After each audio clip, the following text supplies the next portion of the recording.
আসসালামু আলাইকুম। Presenting another new vlog. আজকে আমি আপনাদেরকে ওয়েলকাম করছি আমার কিচেন থেকে। আজকে আমি আপনাদের সাথে শেয়ার করব one of my favourite and easy কাবাবের একটি রেসিপি। খুব কম ইনগ্রেডিয়েন্টস ইউজ করে এবং খুব ইজিলি কাবাবটা বানানো যায়।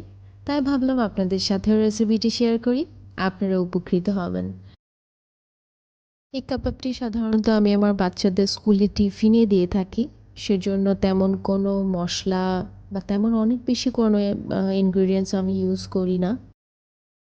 আপনারা এটি পোলাও, বিরিয়ানি, স্ন্যাক্স ও রুটির সাথেও খেতে পারেন। আজকে আমাদের যা যা ইনগ্রিডিয়েন্টস লাগছে চলুন দেখে নিই।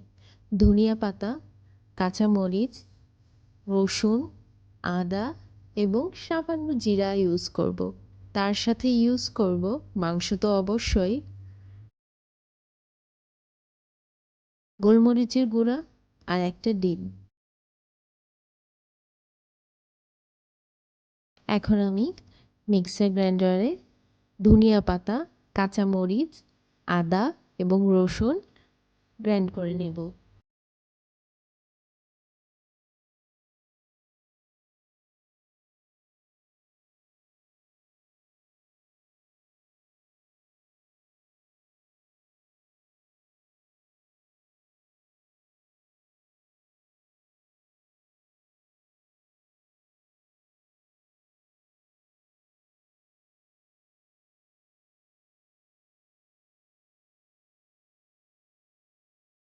মাশাআল্লাহ, অনেক সুন্দর একটা স্মেল আসছে। এটা বেসিক্যালি একটি চাটনি।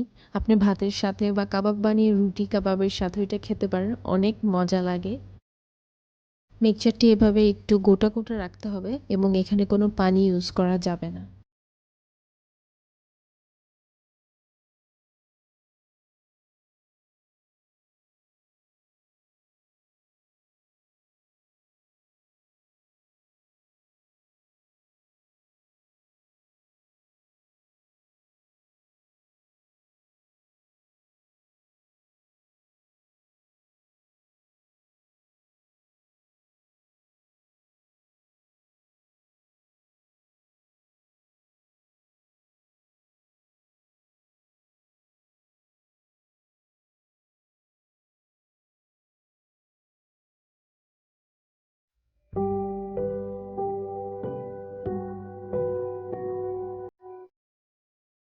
এবারে সব উপকরণগুলো দিয়ে ভালো করে কাবাবটি মেখে নিতে হবে।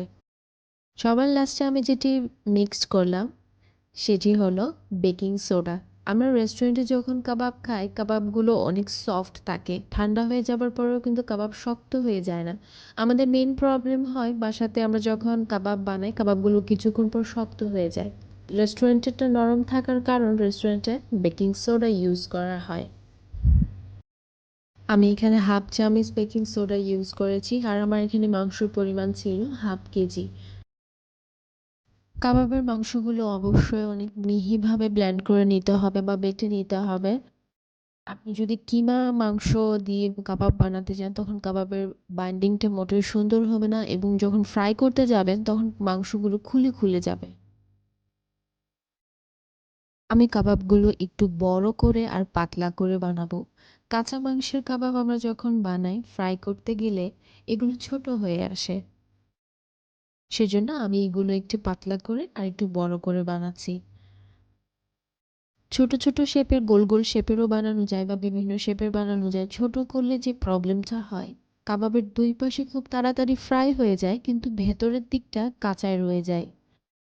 সেজন্য আমি প্রেফার করি এভাবে বানানো। আপনি চাইলে যে কোনো শেপে বানাতে পারেন।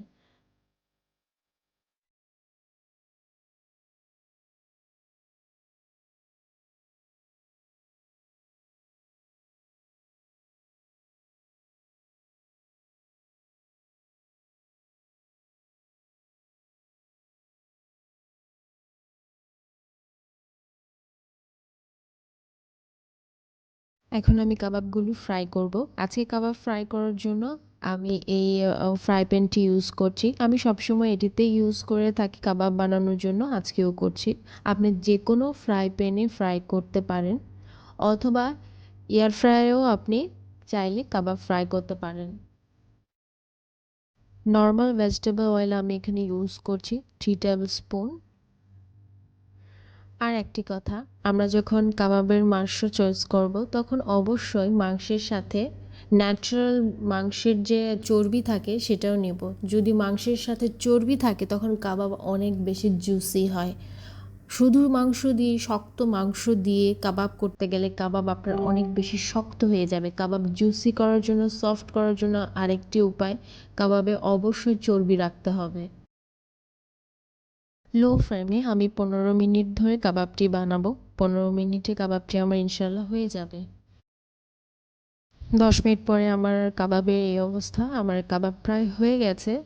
অপোজিট সাইড আমি আর 5 মিনিটের মতো কুক করব, তারপর আমার কাবাবটি রেডি হয়ে যাবে।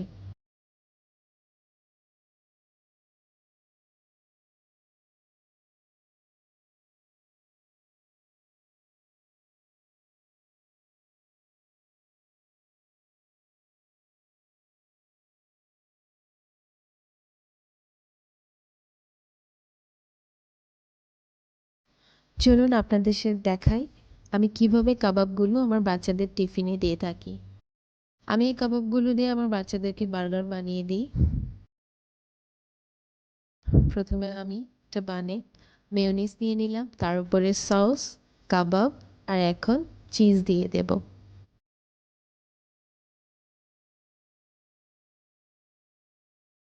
আমার বাচ্চারা স্যালাড পছন্দ করে না, সেজন্য আমি স্যালাড অ্যাড করছি না। আপনি চাইলে টমেটো, লেটুস, যে কোনো স্যালাড এখানে দিতে পারেন।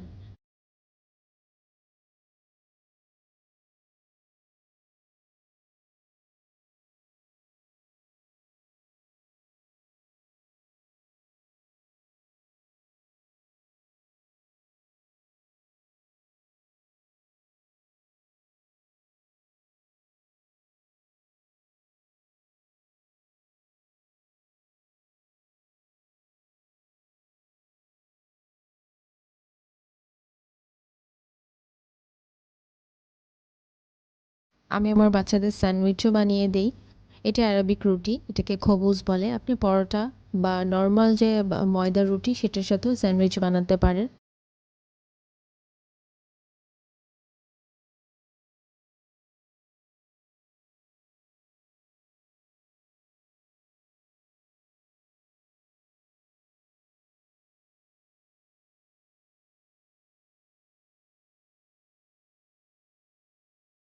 আমি এখানে কাবাব দিয়ে দিলাম।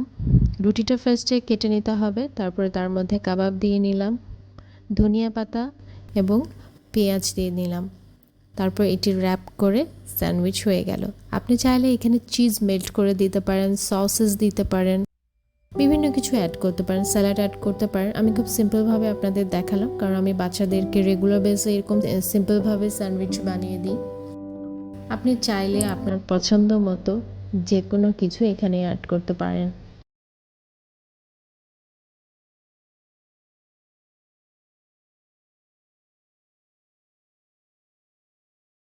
আশা করছি আজকের রেসিপিটি আপনাদের ভালো লেগেছে। আর যদি ভালো লেগে থাকে তাহলে সেরে যাওয়ার আগে অবশ্যই লাইক, কমেন্ট এবং শেয়ার করবেন। আর হ্যাঁ, সাবস্ক্রাইব করতে ভুলবেন না। আল্লাহ হাফিজ।